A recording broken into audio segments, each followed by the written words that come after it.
Ақсақ қыз. Аурухана төсегінде жата-жата еңсесі езіліп, мүгедектер арбасында отыра-отыра әбден зәрезеп болған Маржан бүгін протез аяқ кимек. 4 мүшесі сау, 4 құбыласы тең адам бақыт дегеннің не нәрсе екенін түстеп танып жарытпасы анық. Жер басып жүру дегенің теңдессіз бақыт екен-ау. Қалай білмегенмін? Сол бақыт құшқандармен иықтаса алар күн туса ғой, шіркін. Бір сәттік қуанышын демде күдік алмастырып, өз аяғымдай болу қайда? Бірақ жасандының аты жасанды емес пе деген сұрқайы ойлар қаумалап, тұңғиығына тарта жөнелді. Маман дәрігердің жылы лебізі үміт отын үрлегендей көзінен қуаныш ұшқындайды бірде. Шетелде әкеңнің тапсырысымен жасалған, өз аяғынан кем болмайды. Сол жасанды аяқпен алғаш бойын тіктегенде аяғын апыл-тапыл басқан сәбидей қалт-құлт етіп денесін әзер игергені рас. Бірақ бұл жай көпке созылмады. Әлсіздігін жеңуге тырысып бақты. Қайтсем де жүруім керек деген ішкі талпынысы жігерін қайрап тек алға жетеледі. Бұдан былай жүруге жаттығу күні бойы айналысатын тиісті жұмысына айналды. Бірде Маржан үйінің іргесінен өтіп жатқан орталық көшеге түсіп, иен тірескен халық нөпіріне қосылды да алға қарай кете барды. Екі аяғымнан тік тұрғызып, маған тағы бір мүмкіндік берген Аллаға тәуба. Айналасына самарқау көз тастап қояды. Қала көшелерінде сол баяғы көрініс, ілгері кейін қайшыласа зымыраған сан түрлі автокөліктер, ары-бері сабылған адамдар, бірінің екіншісімен ісі жоқ. Өзін қызықтыратын ештеңе қалмағандай көңілі күңгірт тартты.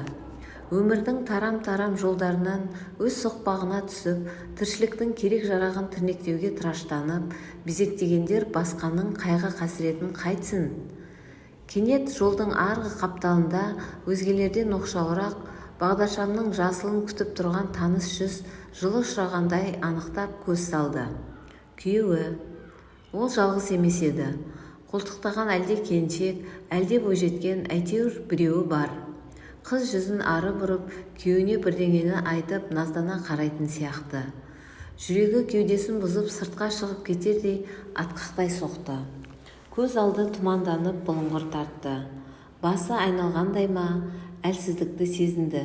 Енді жайлана бастаған көңілін мына көрініс ойран асыр етті. Көпшілік арасынан сытылып, былай таман жол шетіне қарай ойысып, сол арадағы жуан терекке арқасын сүйеп, терең тыныстады. Жанарынан ағыл-тегіл моншақтаған жас бетін жуып, омырауына құйылып жатты. Осы сәт өкпе тұсынан «Маржан!» деген дауысқа жалт қараған. Ойлы қара көздері кеңейе түскен ақ құба әдемі келіншек тұр қасында. Жанары шарпысып қалды. Бетінде тарам-тарам боп жүлгеленген жасты құрғатуды қажет деп таппаған Маржан «Есенкүл!» деп екі қанатын жая ұмтылды. Есенкүл де қарсы жүріп кеп құрбысын құшақтады. Маржан Есенкүлдің бауырына жылу іздегендей тығыла түсіп, іш құсасын білдіре ұзақ өксіді. «Маржан, басынан өткен жағдайды естігенмін. Болған іске болаттай берік бол демей ме, даналар? Менің де кеңесім сол. Қойдым». Маржан шағын сөмкесінен қол орамалын шығарып, көзін, бетін сүртті. «Мені қайдан тауып келдің?» деді Есенкүлге. «Көлікпен өтіп бара жатып көріп қалдым. Сау адамның тұрысы емес-ау» деген күдік қолды-аяққа тұрғызбай осылай қарай жетеледі. «Көлігімді сол тұсқа қалдырып кеттім. Алғысым шексіз өзіңе. Ебіл-себіл болуыңа себеп не? Осы әзірде ғана сатқын күйеуімді көріп қалдым». «Сатқын?» «Сау кезімде алдымда құртша жорғалайтын күйеуім кеселге ұшырағаннан кейін менен сырт айналды. Сүйіктісін тауып та үлгергені жаныма шаншудай қадалуда». «Демек, үлкен есеппен үйленген?» «Қызметке әкемнің арқасына жеткені есінде жоқ. Екі баланы да ойламағаны ғой». Есенкүл тапталған намысым ашу-ызамды келтіріп, аналардың екіжүзділігін әшкерелеуім керегін санама себізгілететіндей. Тәуекел дария кештіретіні рас екен. Дәл қазір ештеңеден тайынар емеспін. Не істемек ойың бар?» «Әлгілердің соңынан қуып барамын. Менің үйімде сайран салуға жол бермеймін. Көлігіңмен сонда алып баршы, өтінемін. Барайық, бірақ ашуыңды ақылға жеңдіре білмесең, денсаулығыңа кері әсер етуі мүмкін екенін ескергейсің. Дұрыс айтасың. Екеуі көлікке қарай беттегенде, анадайдан Маржанның күйеуі Аслан төбе көрсетті. Олар осылай келе жатыр. Жолдың арғы жиегінде күтейік. Мен көрінбейін, деп Маржан құрбысының тасасына бой жасырды. Есенкүл екеуін көзінен таса еткен жоқ. Міне, олар жақындай түсті. Тығыршықтай денелі жігіттің екі езуі екі құлағында. Аяғын санап басулары еш алаңсыз жайбарақат орнықты жағдайды көрсететіндей. Маржан қасындағысы бір кездегі жан досың Марал, деді Есенкүл. Енді ғана таныдым. Жай басып кеп Маржан жолын бөгеді. Аслан, деді еркелеткен нәзік үнмен. Жігіт селк етті. Қарсы алдында аппақ тісін көрсете ақсия күліп тұрған Маржанды көргенде сақсықалақтағаны сонша ақсары өңі бір қызарып бір қуарды. Сүйіктісінің қолтығынан қолын тартып ала қойды. Маржанға бастан аяқ көз жүгіртті, даусы дірілдеп. Маржан, жаным, қалайсың? Деп келіншекті бетінен өпті. Көріп тұрғаныңдай, жақсымын. Осы сәт Марал досы ұйқыдан оянғандай. Маржан, деп ұмтылып еді, оны көкірегінен итеріп жіберіп. Іштен шыққан сұры жыландай ирелеңдемей баршы, деді зілдене. Ардан бір жола безген екен десем, ұяттың жұқанасы қалған сияқты бетіңде, деді күйеуіне. Балалар қайда? Атасы мен апасының қасында. Балаларды ауылға апарып тастап, менен іргеңді аулақ салып, ғашығыңмен еркін бой жазған сәтіңе куә боларымды ойламадым, сірә. Қайдағы ғашық? Балаларымды сағындым. Бүгіннен қалдырмай жеткізетін бол. Жеткіземін, уайымдама. Сонан соң коттедждің кілтін әкеліп бер. Егер маңдай теріңді тамшылата қиналып тұрғызған үйің болса, жын ойнақ жасайтындарға жалға беріп, табыс көзіне айналдырмас ең. Оны қайдан шығардың? Тыңда, мен айтсам бірдеңені біліп айтамын. Тисе терекке, тимесе бұтаққа демеймін. Адам жіберіп бірнеше мәрте тексерткенмін.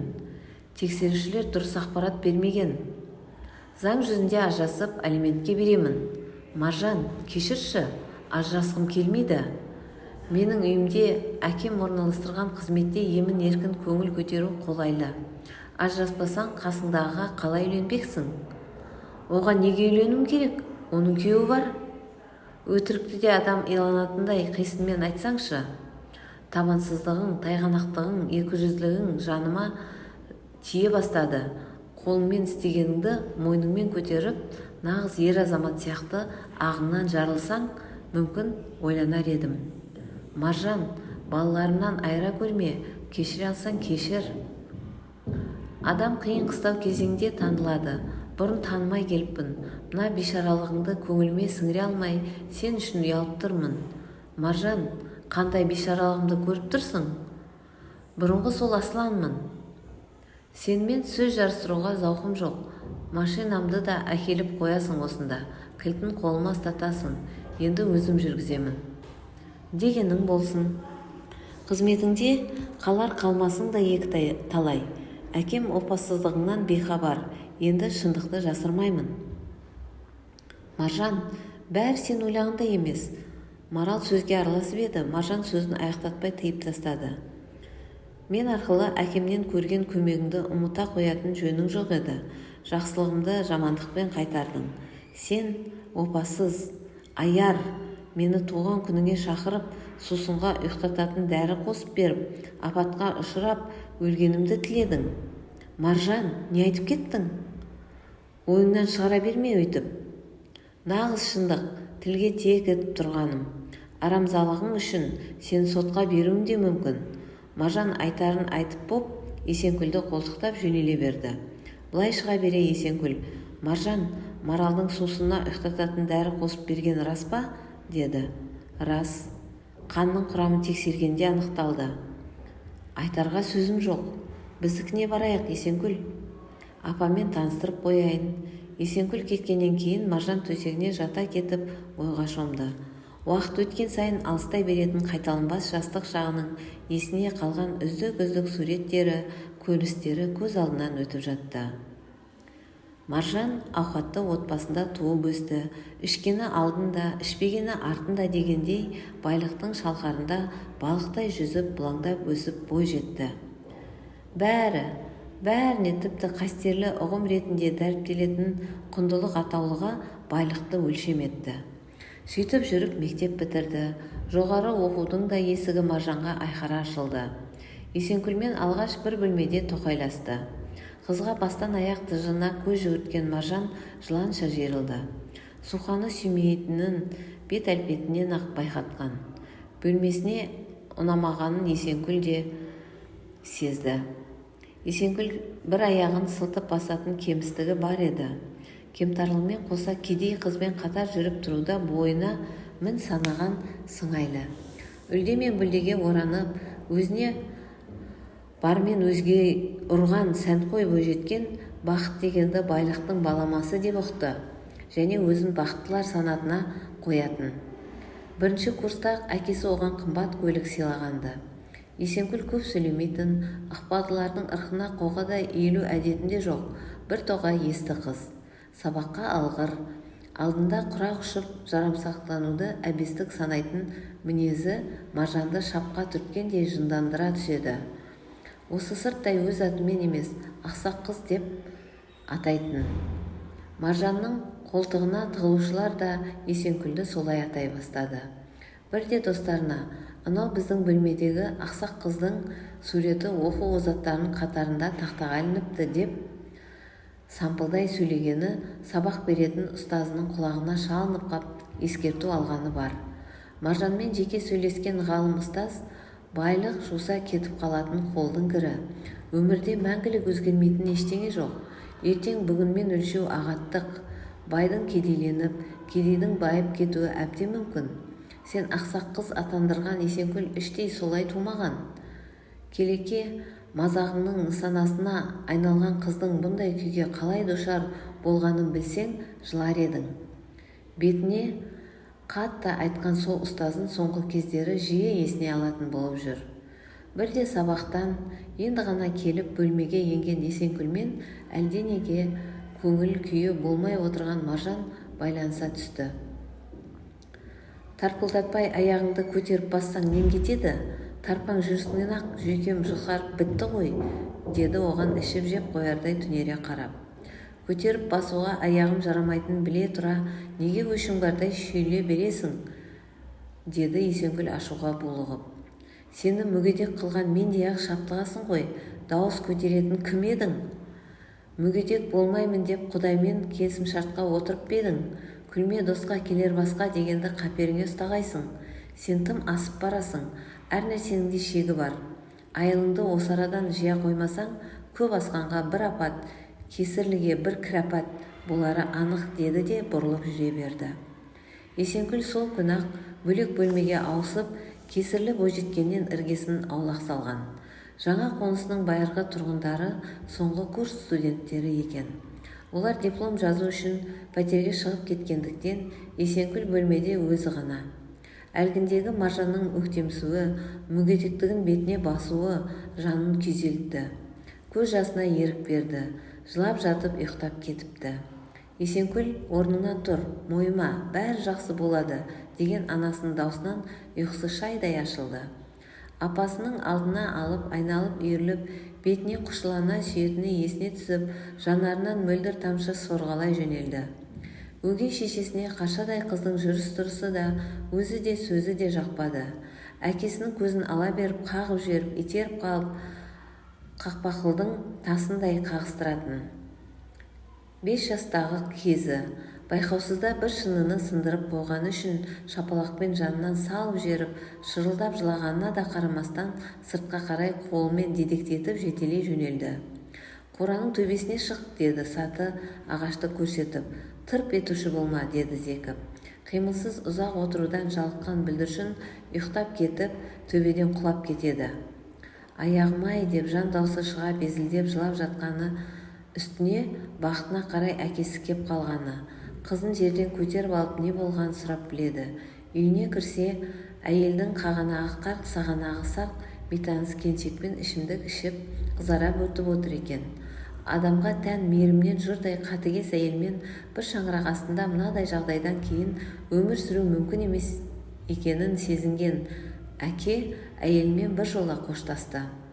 Сол күннен бастап аудандық, облыстық білікті мамандарға қаратып ұзақ емдетеді.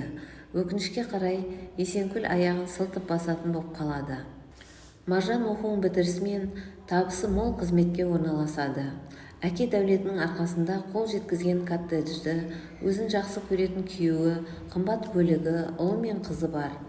Сол күні жан досы Маралдың туған күнінен келе жатқан. Күйеуі іссапарда, қалада жоқ еді. Рөлге отырып ызғыта жөнелді. Кенет көзіне ұйқы тығылып қалғып кетті. Көлігі жол жиегіне қарай кілт бұрылып әлденеге қатты соғылды.